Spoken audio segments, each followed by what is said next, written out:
பொதுக்குழு கூட்டத்திற்கு தலைமை வகித்துக் கொண்டிருக்கின்ற தமிழ்நாடு ஆயுர்வேத சங்கத்துடைய தலைவர் வேந்தர் திரு ஏஎஸ் கணேசன் ஐயா அவர்களே,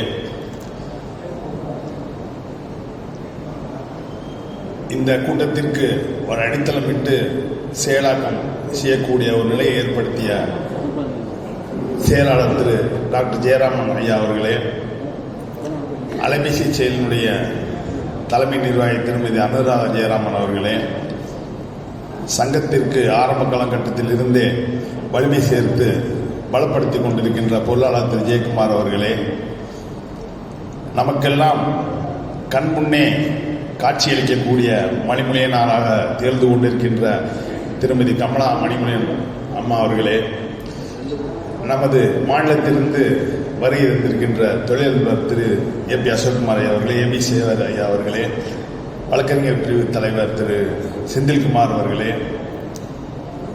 மாநில நிர்வாகிகளே, மாவட்டத்திலிருந்து வருகை இருந்திருக்கின்ற பெரியோர்கள் அனைவருக்கும் என்னுடைய மாவட்டத்தின் சார்பாக நன்றியை தெரிவித்துக் கொள்கின்றேன்.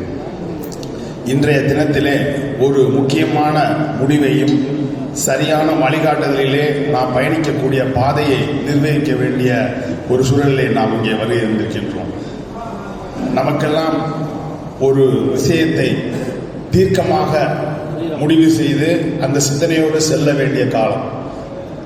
இன்றைய தினம் நமக்கெல்லாம் தெரியும், அரசியல் நிலவரத்திலே ஒவ்வொரு மதத்திற்கும் உள்ள கட்டுப்பாடு சூழ்நிலைகள், இந்து சமய அறநிலைத்துறையின் உள்ள நிர்வாக சூழ்நிலைகளிலே எந்த அளவிற்கு நிர்வாகத்தில் இருக்கக்கூடிய கோயில்களிலும் சரி, தனிப்பட்ட கோயில்களிலும் சரி, அரசு தலையிட்டு நிர்வாக உரிமை பறிக்கப்படுகின்ற சூழ்நிலைகளை எல்லாம் நாம் பல இடங்களிலே பார்த்து கொண்டிருப்போம். நாம் பல ஊர்களிலேயும் தனிப்பட்ட முறையிலே கோயில் நிர்வாகத்திலே அந்த சிரமங்களை அனுபவித்துக் கொண்டிருப்போம். அந்த வகையிலே நமது ஆயுர்வேசர் மடமானது ஆயுர்வேசர்களுக்காக ஏற்படுத்த மடம் என்று உறுதி செய்யப்பட்ட ஒரு விஷயம் எது என்றால் 1956ஆம் ஆண்டிலே கோர்ட்டிலே வழக்கு தொடரப்பட்டு 1959ஆம் ஆண்டிலே பெறப்பட்ட அந்த தீர்ப்பு தான். அதன் அடிப்படையிலே நமக்கு கிடைத்த ஒரு மகிழ்ச்சியான விஷயம் என்னவென்றால், இந்த ஆயுர்வேசர் மடம் ஆயுர்வேசருக்கே. இந்த மடத்தின் நிர்வாகத்தை வேறு எவரும் உரிமை கொண்டாட முடியாது. அந்த நிலையை இந்த ஸ்கீம் ஏற்படுத்தி கொடுத்திருக்கிறது. மற்ற ஊரில் இருக்கக்கூடிய கோயில்களிலே அரசாங்கமே அறங்காவலர்கள் நியமிப்பார்கள். அந்த வகையில் அரசாங்கம் நியமிப்பதற்கு வாய்ப்பு இல்லை. இப்படி நமக்கே சொந்தமான, நம்மால் நிர்வகிக்கப்பட வேண்டிய இந்த மடமானது அன்றைய ஸ்கீம் முறைப்படி 12 அறங்காவலர் தேர்ந்தெடுக்கக்கூடிய நிலைமை இருந்தாலும், ஆரம்ப காலகட்டத்திலே கூலாம்பட்டி மாணிக்கன் செட்டியார், கோதண்டராமன் செட்டியார், அதற்கு பின்னால் வீரப்ப செட்டியார், கரூர் வீரப்ப செட்டியார் போன்றவர்கள் தனிப்பட்ட முறையை நிர்வாகம் செய்து கொண்டிருந்த காலம் அது. அந்த காலத்திலே இந்த தேர்தலை சிறப்பான முறையிலே நடத்தி கொடுக்கக்கூடிய ஒரே வலிமை வாய்ந்த ஒரு சக்தி தமிழ்நாடு ஆயுர்வேசர் சங்கம் தான் என்ற சூழலை ஏற்படுத்தி 1990ஆம் ஆண்டிலே நமது தலைவர் திரு மணிமுனியனார் அவர்கள் தலைமையில் சண்முகசுந்தர செட்டியார், சேலம் சீனிவாசன் செட்டியார், மதுரை கணேசன் செயலாளர் அவர்கள் மற்றும் பெரியவர்கள் அனைவரும் ஒரு சிறப்பான ஒரு நிர்வாக குழுவை ஏற்படுத்தினார்கள், போட்டியின்றி ஏற்படுத்தினார்கள். அதற்கு பின்னர் உள்ள காலகட்டங்களிலே நமக்கிடையே உள்ள ஒரு கருத்து வேறுபாட்டின் காரணமாக மடம் இத்தனை சோதனையை தாண்டி இன்றைய காலகட்டத்தில் நாம் அடியெடுத்து வைத்திருக்கின்றோம். ஆனால் இவ்வளவு காலகட்டத்திற்கு பின்னால் 90ஆம் ஆண்டிற்கு பிறகு 2000 தேர்தல் நடந்த பொழுது போட்டி வரக்கூடிய ஒரு காலகட்டம். என்ற சூழ்நிலையிலே சென்னை நம்ம சீனியர் பாலசுப்ரமணியன் செட்டியார் அவர்கள் தலைவர் மணிமுனியன் அவர்களிடம் கூறி, போட்டி இல்லாமல் தேர்தல் நடத்துவதற்கு ஏற்படுத்துங்கள், அப்படியானால் அதை தவறினால் மடம் அரசாங்கத்துக்கு சென்றுவிடும் என்ற சூழலை தவிர்க்க வேண்டும் என்ற காரணத்தினாலே, அதன் அடிப்படையிலே தான் தவமணி ஐயா அவர்கள் மதுரை மாவட்டத்திலேயும், கழுகுமலை சுப்பிரமணிய அவர்கள் திருநெல்வேலி மாவட்டத்திலேயும் வாபஸ் பெறப்பட்டு வேறு ஒரு சமாதான நிகழ்ச்சி நடந்தது. ஆனால் நமது தமிழ்நாடு ஆயுர்வேத சங்கத்தினுடைய செயல் திட்டத்தின்படி அதன் பின்னர் மடம் நிர்வகிக்கப்படவில்லை. ஆனால் அந்த செயல் திட்டம் தமிழ்நாடு ஆயுர்வேத சங்கம் பெரியது என்று நினைக்கவில்லை என்றாலும், மடம் சிறந்த நிர்வாகத்தை நமது ஆயுர்வேசர்களுக்கு கிடைக்கக்கூடிய பலனை கொடுக்கக்கூடிய நிலைமை இருந்தது என்றால் இல்லை. கிட்டத்தட்ட 20 ஆண்டு காலம் அது தனி டிராக்கில் ஒரு செயல்படக்கூடிய ஒரு சூழ்நிலையிலே ஆயுர்வேசருக்கு பயன் இல்லாமல் ஒரு சூழ்நிலையே உருவாகி இருக்கிறது. இன்றைக்கு எடுத்துக்கொண்டோமானால் மடம் ஒரு கண் என்றால் ஆயுர்வேத சங்கம் என்பது ஒரு கண். இரட்டைக்குழல் துப்பாக்கி போல மடமும் சங்கமும் ரயில் தண்டவாளத்தை போல ஒன்றாக இணைந்து செயல்பட வேண்டிய கட்டாயம். அதற்கு முதன்மையானது இந்த மடத்தினுடைய தேர்தல் சம்பந்தப்பட்ட விஷயங்களை நிறைவான முறையிலே அனைவரும் ஏற்றுக்கொள்ளக்கூடிய முறையிலே செயல்படுத்தக்கூடிய சக்தி தமிழ்நாடு ஆயுர்வேத சங்கத்திற்கு தான் உள்ளது என்று இப்போதும் நிறுவனமாகியுள்ளது. ஏனால் இதற்கு முன்னால் அதுக்கு சரியான தேர்தல் நடத்தக்கூடிய வாய்ப்பு இருந்தாலும் அதனை செயல்படுத்த கோர்ட்டு தடை என்று இருந்தாலும் கூட மடத்திலிருந்து மடாதிபதி மடத்திற்கும் அறநிலைத்துறைக்கும் மடாதிபதி வழக்கு தொடுத்த பொழுது அந்த மடத்தை சார்ந்த நிர்வாகிகள் அதை செயல்படுத்தக்கூடிய நிலையில் இல்லாத போது நமது டாக்டர் ஜெயராம் ஐயா மற்றும் நிர்வாகிகள் தான் இம்ப்ளீட் ஆகி அந்த கேஸை நடத்தினாங்க. அப்ப தமிழ்நாடு சங்கத்திற்கு உள்ள உரிமையும் கடமையும் அது இருக்குங்கிறது இன்னைக்கு தெளிவாகின்றது. அந்த மடத்தின் சார்பாக அந்த வழக்கு முறையானபடி நடைமுறைப்படுத்தவில்லை என்று ஒரு கருத்து இருந்தாலும் நமது சங்கத்தின் மூலமாக நடத்தக்கூடிய வாய்ப்பிலே தான் இந்த வெற்றி கிடைத்திருக்கின்றது. இந்த சூழ்நிலையிலே கூட 2005 ஆண்டிலே கூட தமிழ்நாடு ஆயுர்வேத சங்கம் மடத்தை பற்றி எதுவும் பேசக்கூடாது என்று மதுரையிலே ஒரு வழக்கு கூட தொடரப்பட்டது. அதற்கு மணிமொழியனார் ஐயா அவர்கள் கோர்ட்டில் கூண்டில் ஏற வேண்டும் என்ற ஒரு சூழ்நிலை ஏற்பட்டாலும் கூட நீங்கள் அந்த கூண்டில் ஏறக்கூடாது, அந்த வழக்கை வெற்றி காண்டு விட முடியும் என்ற சூழ்நிலை ஜெயக்குமார் ஐயா பொருளாளர் அன்றைய செயலாளர் திரு கணேசன் அவர்கள்லாம் அந்த வழக்கை நடத்தி தமிழ்நாடு ஆயுர்வேத சங்கத்திற்கு மடத்தை பற்றி பேசுவதற்கு உரிமை இருக்கிறது என்ற தீர்ப்பு என்று பெறப்பட்டது. அந்த வகையில் இன்றைய காலகட்டத்திலே மடத்தினுடைய நிர்வாகத்தையும் சரி மடத்தினுடைய தேர்தலிலும் சரி தமிழ்நாடு ஆயுர்வேத சங்கத்தினுடைய பங்கு முக்கியமானது என்பது நிரூபிக்கப்பட்டுள்ளது.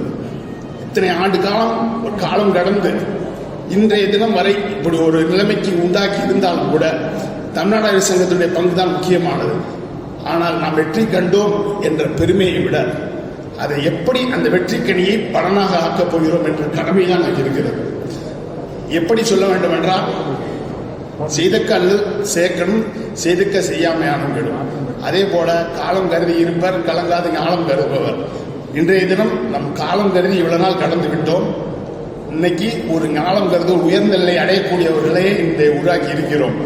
அந்த நிலையிலே மடத்தினுடைய தேர்தல் வரக்கூடிய காலங்களில் எல்லாமே தமிழ்நாடு ஆயுர்வேத சங்கம் செய்யக்கூடிய செயல்பாடு நேரடியாகவும் ஒரு எந்தவித கருத்து வேறுபாடு இல்லாமல் ஒரு தீர்மானத்தோடு செயல்படக்கூடிய சூழ்நிலையிலே இதை விட்டு நாம் விலகி வர முடியாது, இதை மீறி ஜெயிக்க முடியாது என்ற நிலை உணர்ந்தவுடன் மாற்று அணி என்று கூட சொல்லக்கூடாது, மாற்று சிந்தனை உள்ளவர்கள் நம்மிடையே சமாதானமாக வருவார்கள். அப்படி வரும்பொழுது அதற்கும் ஒரு முடிவுகளை நம்ம தமிழ்நாடு சங்கம் செயல்பட்டு முடிவுக்கு வரலாம். அப்ப அந்த சூழ்நிலையை தமிழ்நாடு ஆயுர்வேத சங்கம் முழுமையான 12 பேர்களையும் சங்கத்தின் மூலமாக தேர்ந்தெடுக்க வேண்டும். அதற்காக மற்றவர்கள் புறக்கணிக்கப்பட தேவையில்லை. அந்த சமாதானம் பேசுபவர்கள் நம்மை தேடி வர வேண்டும், ஆயுர்வேத சங்கத்தை தேடி வர வேண்டும். நாம் சமாதானமாக ஒரு சூழ்நிலைக்கு போக வேண்டியதில்லை. இந்த நிலைக்கு நமது தமிழ்நாடு ஆயுர்வேத சங்கம் வலிமையாக இருக்கின்றது, செயல்படுத்தக்கூடிய ஒரு திறமையுடன் இருக்கிறது, சக்தியுடன் இருக்கிறது. இதை மாற்று கருத்து எதுவும் இல்லை.